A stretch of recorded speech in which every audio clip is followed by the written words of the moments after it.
Teresa, ¿qué has apuntado? Que tenías ahí... No, es que, a ver, claro, me hubiera gustado preguntar... Bueno, es que claro, me hubiera encantado preguntarle algunas cosas a Julián. A mí me parece que él ha sido muy discreto, ¿no? Nos ha hablado de 16 encuentros, no ha entrado en el tema, no los ha descrito uno por uno, pero ha descrito cómo funcionan, ¿no? A mí me parece que es fundamental que la víctima pueda dejar de ser víctima. Yo sé que eso hay muchas víctimas a las que les da miedo escucharlo, ¿no? Porque parece que si la víctima deja de serlo es que el mal que se le ha hecho pierde sentido, y no es así. Julián le ha dicho muy bien, ¿no? El papel de víctima es muy encorsetado y es tremendamente duro, ¿no? Y es esclavizante.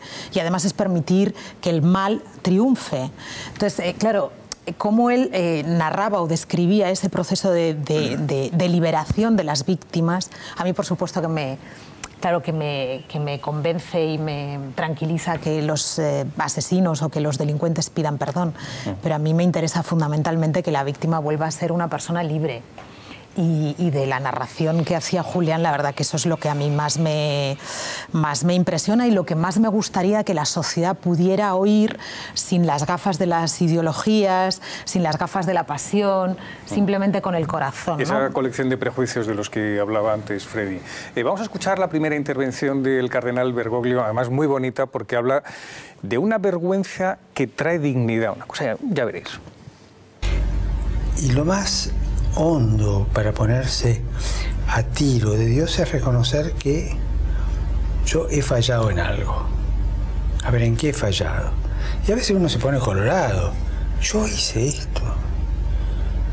Yo le mentí a mi amigo, por ejemplo. Y uno empieza a ponerse colorado de vergüenza. Y la vergüenza es una virtud que dignifica, ¿no es cierto? Me encanta, ¿eh? La vergüenza, una virtud. Vergüenza, una virtud que dignifica. Tenemos tiempo de desarrollar este concepto. Y lo que le hemos oído ya muchas veces de Papa, de cuánto nos perdona el Señor y qué difícil es al hombre pedir perdón, porque nos cansamos nosotros de perdonar y nos cansamos de pedir perdón al Señor. Dios nos perdona. Él nunca se cansa de perdonar. Nosotros nos cansamos de pedir perdón. ¿Qué pensáis del tema de la vergüenza que dignifica? Ese tema de la vergüenza, decir, reconocer lo que uno ha hecho. Yo creo que si a mí no me hubiese dado vergüenza, no estuviese aquí. No estuviese aquí. Cuando llegué a prisión me dio vergüenza, pero con mis hijos y conmigo mismo, con todo el mundo, que le fallé al vecino que me tenía por esa gran persona, ese Freddy que echado para adelante, a los profesores, es que es tanta gente, pero cuando de verdad recapacito y me da vergüenza es cuando hay un revulsivo en mí y echar para adelante y asumir y confiado en Dios en que lo superaría. ¿Qué le puedes decir a los jóvenes? Porque yo no sé cómo verás a los jóvenes en España, pero a lo mejor esto de caer en el mundo de las drogas, en pasar unas papelinas, unas historias, es más de irresponsabilidad, más rápido y es muy fácil además caer en ello y en las bandas y sentirse muy protegido. Es más una cuestión como de mentalidad muy adolescente. ¿Qué les podrías decir a los jóvenes? Siempre lo digo y siempre lo digo cuando doy las charlas esto en los institutos, es que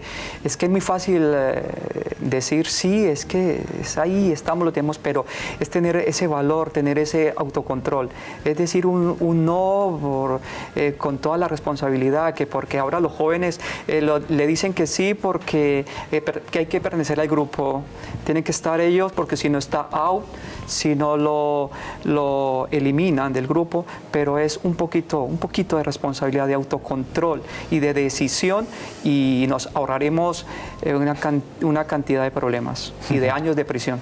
Y de años de prisión, es verdad. Es una rehabilitación y además, como dices tú también, es que el Señor es el que te echa una mano a partir de la oración, que si no uno se queda rehabilitado del todo. Estaba pensando, me imagino que a lo largo de esta conversación que mantuvieron Escorca con el cardenal Bergoglio, que de alguna u otra manera el tema del perdón tenía que salir, el asunto de Auschwitz. Me imagino que esto fue uno de los temas que surgieron, ¿no, Rosa? Sí, así es, Javier. Era imposible que en este diálogo no surgiera el drama de Auschwitz. El rabino cuenta el dolor y el resentimiento del pueblo judío. Aquello fue tan atroz que hasta el idioma alemán suponía un rechazo visceral. Después de la Shoah, el pueblo alemán había había una situación de resentimiento muy grande. Para muchos el solo escuchar hablar el idioma alemán era una cuestión ofensiva, era una cuestión que les dolía. ¿Por qué? Porque era el idioma de las órdenes de los campos de concentración. Tenemos que hablar de este tema, además me apetece mucho, pero contigo, Teresa. Pero Ángel, para concluir, ¿qué se puede hacer cuando una persona está resentida? Cuando una persona se ve que no sale de ese pozo negro en el que se ha metido y es muy difícil que otro pueda sacarle. Una persona resentida con el pozo negro, ¿no?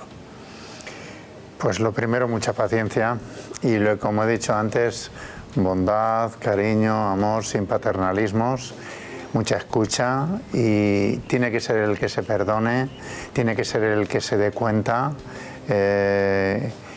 y luego también una transformación no solamente personal, sino de la sociedad, que camine hacia una justicia restaurativa, no solamente castigadora. Hoy nos estamos quedando en castigar, la gente pide venganza, pide castigo, pero ¿así cambiamos a las personas? Pues yo creo que no. Evidentemente todo pasa por una restauración, que ese es el objetivo del ser humano. En el fondo, si el Señor decía, la transfiguración del hombre es nuestro objetivo aquí en la tierra, que nos transfiguremos. Gracias, Ángel, por estar con nosotros y sobre todo a ti, Freddy, por tu valentía. Un abrazo. Con mucho gusto. Muy fuerte.